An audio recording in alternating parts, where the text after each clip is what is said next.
Pessoal, vamos falar sobre a situação lá na Ucrânia, o que houve aí nas últimas horas lá na frente de batalha, e vamos falar sobre a fuga dos russos da Crimeia. É isso mesmo. Os russos estão tirando um monte de coisa da Crimeia porque agora a Crimeia está no jogo.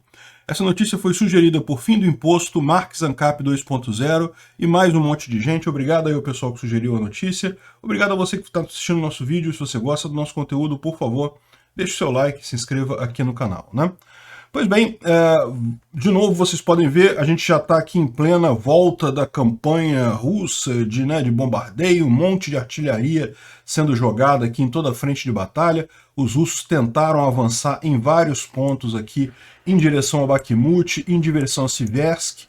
Então já estamos retomando, né, a ofensiva russa nessa região, só que lembra que a gente mencionou ontem que ia ser bom para a gente ver, afinal, a questão de se realmente os russos têm capacidade de fazer de novo, de atacar com tanta força como vinham atacando ontem, e a resposta é que não.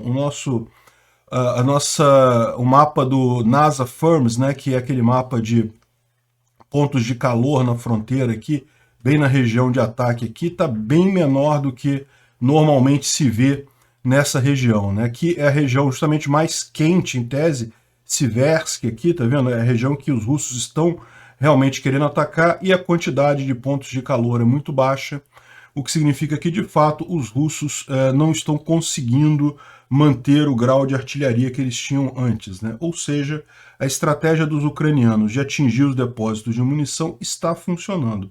Não é que vai acabar a munição dos russos, os russos têm realmente um estoque de munição desde a época da Guerra Fria enorme, monstruoso, de grande, não vai acabar nunca, mas com esses ataques aos depósitos de munição, isso dificulta a logística da coisa, não conseguem colocar mais tantos cartuchos, tantos projéteis de obuses e coisa e tal na frente de batalha, e no final das contas você vê uma redução da atividade russa aqui. E por que isso é importante? Isso é importante porque, lembra, a gente mencionou já que aquele sucesso que a Rússia teve em junho, final de maio e ao longo do mês de junho, em que ela conseguiu tomar Severodonetsk e Lysychansk, coisa e tal, foi justamente porque ela adotou a técnica de terra arrasada com artilharia, ou seja, os caras destroem completamente a cidade com artilharia e aí eles conseguiam avançar. Fora isso, eles não estavam conseguindo avançar em lugar nenhum. E daí, o que acontece? Para você fazer essa técnica deles de terra arrasada, você precisa ter muita munição. Tem que ter muito projétil lá para obus, né? Enfim, para você poder fazer essa estratégia deles. E eles não estão conseguindo fazer isso, né? É lógico, a gente tem que continuar prestando atenção, porque pode ser também quando você está numa pausa militar e você retorna à atividade, isso pode ser que leve um tempo ainda até você recompor a sua força completa, mas por enquanto as notícias são boas. Eles estão atacando, estão tentando avançar, mas não estão conseguindo, não estão com a mesma força, a mesma capacidade de fogo que estavam antes, né? A estratégia ucraniana parece estar dando resultado. A gente não teve nenhuma mudança no mapa de ontem para hoje, aqui na linha de batalha. Houve um incidente aqui em cima, em Sumy. Antes disso, vamos falar sobre Kherson, né? Aqui em Kherson teve 3 depósitos de munição atingidos pelos ucranianos. Então a gente tem aqui, isso aqui foi em Chornobaivka, é esse de cá, que está com um símbolo diferente aqui, mas é a mesma coisa, foi explosão de depósito. O que eles estão apontando só é que, além da explosão de depósito, foram vistos uns flare verdes depois, aqui, tá vendo aqui um flare verde aqui nesse canto do vídeo, que provavelmente é sinalização de alguma coisa, ou seja, os russos não estão conseguindo nem se comunicar, é isso? Ou pedido de socorro, talvez, alguma coisa assim. O fato é que dá para ver a explosão aqui, que é essa mancha vermelha por aqui, foi de novo em Chernobyl. E tivemos duas explosões, 2 depósitos destruídos em Nova Kakhovka. Então tem esse daqui, que está aparecendo a nuvem aqui, e este outro que não é o mesmo, tá, gente? São visões diferentes aqui. Esse daqui é outro lugar em Nova Kakhovka, dá para ver aqui, são 2 depósitos diferentes na região ali, né? Ou seja, isso aqui é a estratégia ucraniana de diminuir a capacidade russa de estocar munição e abastecer a frente de batalha, né? E também em Kadivka também houve uma outra grande explosão aqui, num depósito de munição. Kadivka fica aqui em Luhansk, nessa região aqui, né? Outra informação que a gente tem bastante interessante é sobre a morte do administrador russo da região, do lugar, da cidade de Velik Burluk, que fica na região administrativa de Kharkiv.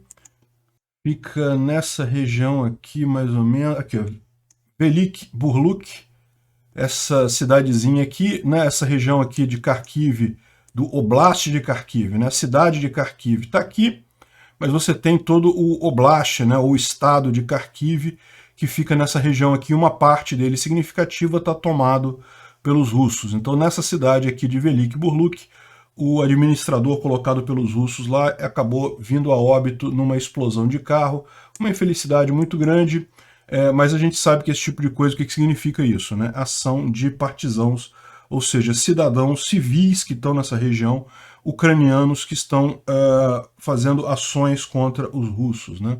Isso tem sido muito comum nessa guerra. Um outro exemplo desse, embora menos violento, foi esse rapaz que deu um passeio no centro de Mariupol. Mariupol, vocês lembram, uma cidade muito contestada, acabou sendo dominada pelos russos no início de maio, e no início de maio, não, no meados de maio, né? E o rapaz botou a bandeira ucraniana e foi lá naquele teatro de drama de Mariupol, lembra? Onde morreram quase 1000 pessoas com um bombardeio russo, né? Um absurdo aquilo, mais um crime de guerra russo. Então ele fez caminhou por Mariupol, apesar do risco, né? Evidentemente, Mariupol está controlada pelos russos e eles não gostam muito desse tipo de coisa, né? Bom, então vamos falar desse caso aqui, né? Isso daqui está marcado como um incidente de tiro aqui, coisa e tal, mas na verdade não é isso. O que a gente tem são informações totalmente contraditórias aqui dos russos, né?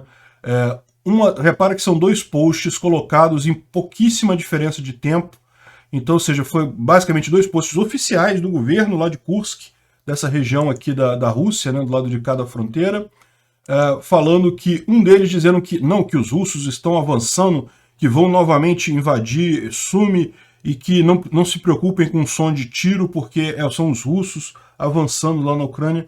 E o outro, basicamente ao mesmo tempo, dizendo que não, que foi um acidente num depósito de munição, com enfim, o que houve aí não se sabe direito, né? Então o pessoal marcou aqui como isso daqui, dizendo que os russos disseram, né, e realmente disseram que estariam avançando ali, mas não há evidência nenhuma disso, né? Acreditar em russo é aquele negócio, né? Agradecer aqui ao Sagat Bordiev, que mandou já a tradução desses posts aqui, desse item do Telegram aqui, né, com essa contradição russa ali em Kursk. Bom, o Instituto para Estudo da Guerra menciona que as forças russas estão retornando da pausa operacional e fizeram apenas ataques limitados na região lá de Donetsk. É basicamente aquilo que a gente já falou lá no início, embora eles, em tese, já tenham voltado, né, a fazer o ataque, na prática a gente não está vendo isso com muita força, provavelmente pela dificuldade de chegar a munição lá na frente de batalha, né?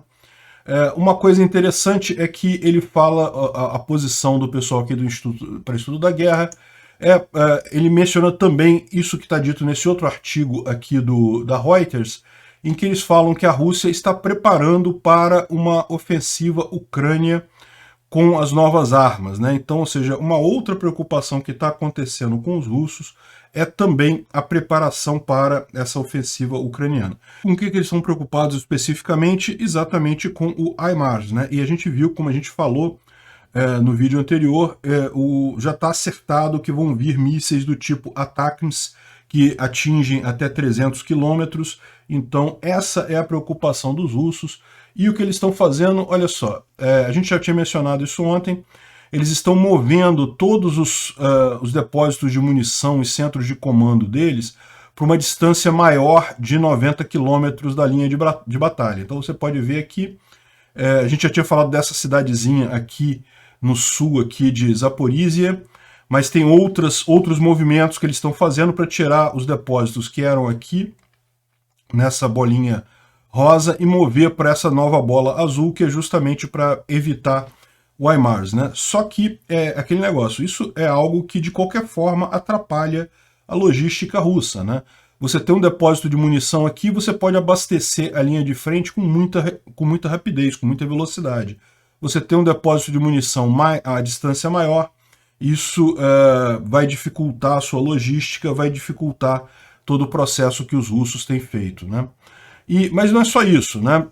Também o cara fala aqui que teria que dobrar, né, o tempo para transportar, dobraria, coisa e tal.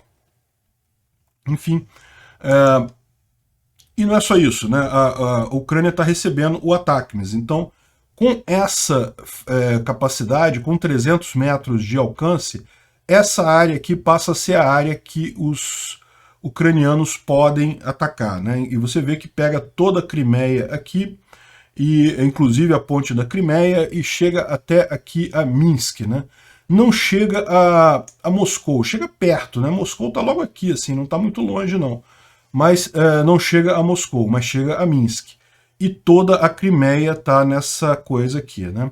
E daí muita gente tem falado sobre atacar a ponte da Crimeia e coisa e tal, e isso certamente é uma coisa válida, né? Eu imagino que os ucranianos tão logo tenham esses mísseis, vão fazer esse tipo de ataque, mas existe um outro alvo que talvez seja ainda melhor lá na Crimeia, que é o porto de Sebastopol, né? Sebastopol é um grande complexo militar russo, é uma base russa enorme que está alugada pela Ucrânia para os russos, né? No final da União Soviética, na época da União Soviética era tudo misturado, não tinha muita divisão nisso daí. Quando acabou a União Soviética, a Crimeia ficou com a Ucrânia, era território da Ucrânia, mas a Rússia não queria abrir mão do posto dessa base militar em Sebastopol, e daí fez um acordo na época, em 91, um aluguel da área para a base militar russa durante um período grande, até 2015. E Sebastopol é um dos principais pontos militares da frota do Mar Negro da Rússia, e tem muitos navios de guerra, muita coisa importante aqui, e aí o pessoal está lembrando que isso daqui provavelmente seria um alvo muito melhor num primeiro momento para os ATACMS do que a ponte da Crimeia, né? E a Rússia parece concordar com isso, porque eles estão falando que um número grande de navios foram movidos de Sebastopol para Novorossiysk, que é esse outro porto que tem aqui na Rússia, né, nessa região aqui, que não apenas está no território russo, ou seja, em tese, pelo acordo dos ucranianos com os americanos, os ucranianos não podem usar essas armas em locais na Rússia, né? Mas também, se você olhar aqui, está fora dessa zona de alcance do ATACMS. Está a mais de 300 quilômetros da linha de frente aqui. Então, ou seja, é duplamente protegido. Passaram uma série de navios para cá e a verdade é, eles estão com medo, eles estão percebendo que a coisa vai acontecer. A gente já falou sobre os exercícios que os russos fizeram, vários exercícios aqui na ponte da Crimeia, e eles certamente estão com medo dela ser atacada, e também Sebastopol agora a gente sabe que eles estão fugindo com os navios, fugindo com o esforço de guerra. E aí você pode falar assim, não, caramba, mas aí então ele está protegendo, aí a arma não vai servir para nada. Não, lógico que vai servir. Isso daqui já dá já atrasa todo o processo russo aqui, né?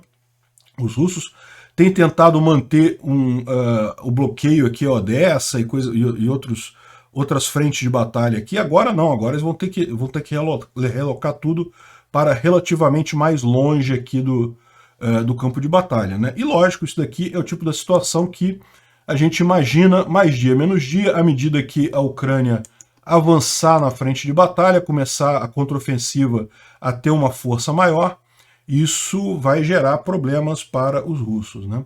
Aliás, tem um outro ponto que eu acho que vale a pena destacar aqui também, que, repara, aqui particularmente em Kherson, essa mudança dos depósitos de munição para mais longe pode ser mais problemática ainda para os russos. Por quê?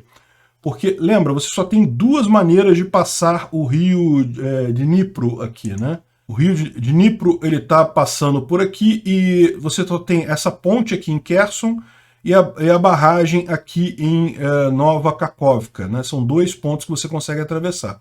Hoje, os depósitos de munição estão justamente nessa região aqui e aqui em Kherson. Então, esses depósitos abastecem toda essa região aqui, toda essa tropa russa que está do lado de cá, do Dnipro, né? Só que eles tendo que relocar para cá, repara, fica muito mais complicado. Se os ucranianos conseguirem anular essas passagens aqui, eles vão ter uma dificuldade muito maior de conseguir abastecer esse pessoal, né? Enfim, é mais um problema aí que o pessoal tem com a consequência dos HIMARS, né? E um outro ponto interessante é aqui na Crimeia, né? A Crimeia, vocês sabem, é aquela península que está até essa discussão toda, que agora vai entrar no jogo, vai poder ser atingida. Ela é também um ponto turístico, as praias lá são muito boas, e você está no verão lá no hemisfério norte, então você tem praias cheias. E aqui, isso aqui foi gravado por um turista lá na Crimeia, mostrando justamente a patrulha. Olha só, aviões a jato patrulhando a Crimeia inteira, um aviãozinho aqui, helicóptero passando. Eles estão preocupados com alguma coisa, né? Estão realmente preocupados aí com a situação lá na Crimeia. A coisa deve começar a esquentar, né? E esse negócio da preocupação deles com o HIMARS faz todo sentido, né? Esse vídeo do Ryan Macbeth, é bem interessante esse vídeo dele. O cara é um especialista militar americano lá, e ele estava mostrando aqui numa simulação por que o HIMARS é tão problemático para a Rússia, né? Porque, na verdade, se você pegar a característica do míssil dele, que é lançado do foguete, ele parece muito no radar, na tela do radar, com um tiro de artilharia, um obus, alguma coisa do gênero, né? E isso é que confunde muito os russos. O míssil é pequeno, então ele aparece, né, o foguete é pequeno, então ele aparece como se fosse um obus ou uma granada, um tiro dado por artilharia. E aquele negócio, quando você tem uma defesa antiaérea, você não quer gastar o seu míssil antiaéreo num disparo desse tipo. Por quê? O míssil antiaéreo é caro, você tem uma quantidade limitada deles. Tiro de obus é barato, aquele tirozinho ali, aquele projétil, ele não causa muito dano, porque ele basicamente é mecânico. Ele cai, até que tem alguns explosivos, mas basicamente ele não tem muito poder de explosão. Então, quando o operador do sistema antiaéreo vê isso daqui, ele não sabe se é uma artilharia normal ou se é um HIMARS. E daí ele fica na dúvida se ele lança o foguete ou não. E por isso que a gente tem visto tanto sucesso nisso daí. O sistema antiaéreo russo não consegue identificar que é um HIMARS nisso daqui, né? Evidentemente, isso é o tipo da coisa que vai ser corrigido em algum momento. Os russos já devem estar estudando como identificar o HIMARS no sistema antiaéreo, como fazer essa alteração, mas isso vai levar um tempo até eles conseguirem fazer esse tipo de coisa e conseguirem atualizar todos os sistemas antiaéreos que estão aí sendo usados nessa guerra, né? Então é bem interessante esse vídeo do Ryan Macbeth. Se vocês tiverem interesse em procurar, tá aqui o nome dele, HIMARS on Russia Radar, como é que ele passa por lá, né? How does it get through? E explicando por que os sistemas antiaéreos russos não têm conseguido parar o HIMARS, né? Bom, ontem aconteceu também uma operação lá em que o Zelensky demitiu duas figuras do topo do governo dele, inclusive um cara que era amigo dele, que trabalhava com ele antes do governo e que estava chefiando a agência, o serviço secreto ucraniano, né? O serviço secreto ucraniano sempre teve muito problema com corrupção, a verdade é essa. Mesmo no passado você tinha problemas, e outro grande problema do serviço secreto ucraniano era a infiltração russa.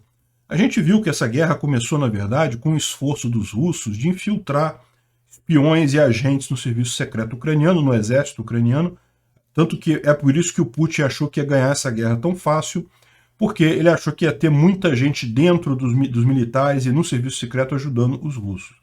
Não tinha tantas pessoas quanto ele imaginou que teria, mas ainda teve algumas pessoas que fizeram isso, particularmente 60 colaboradores russos foram identificados, principalmente aqui em Kherson. A queda de Kherson no início da batalha, né, Kherson caiu rapidamente, foi justamente atribuída a isso. Havia uma série de preparações para evitar que os russos conseguissem avançar por aqui, mas aparentemente o chefe do serviço secreto ucraniano na região de Kherson era um infiltrado russo e acabou ajudando os russos nessa conquista aqui, né? Enfim, o que acontece é que o número de pessoas que foi identificado como colaborador russo foi muito grande.